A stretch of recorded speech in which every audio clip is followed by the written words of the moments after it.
Hello everyone, তোমাদের সাথে আজকে একটা রেসিপি নিয়ে আসলাম এগ ডেভিল। তো বাড়িতে কিভাবে তোমরা খুব সহজে এই রেসিপিটা বানাতে পারবে, তো চলো তোমাদের সাথে শেয়ার করছি, দেখতে থাকো। তো ফার্স্টে কিন্তু একটা ভাজা মশলা আমাদের তৈরি করে নিতে হবে। এর জন্য লাগবে হচ্ছে 2খানা শুকনো লঙ্কা, এলাচ, দারচিনি, আর হচ্ছে ধনে, জিরে, আর হলো মৌরি অল্প একটু। তো এটা কিন্তু ভালো করে ভেজে পাউডার বানিয়ে নিয়েছি একটা।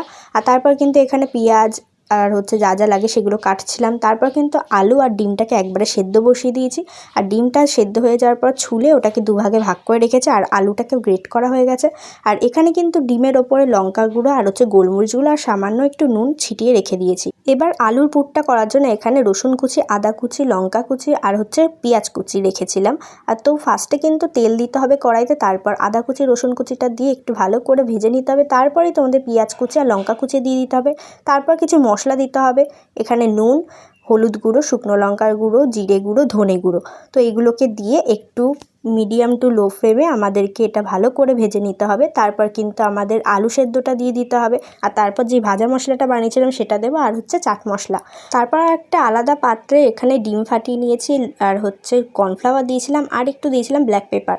তো এটা দিয়ে ভালো করে মিক্স করে নিয়েছিলাম। তারপর কিন্তু এবার সেই আলুর পুরটা এরকম হাতের মধ্যে গোল করে নিয়ে তারপর ডিমটাকে দিয়ে তারপর এটাকে কিন্তু ভালো করে কভার করতে হবে আমাদের।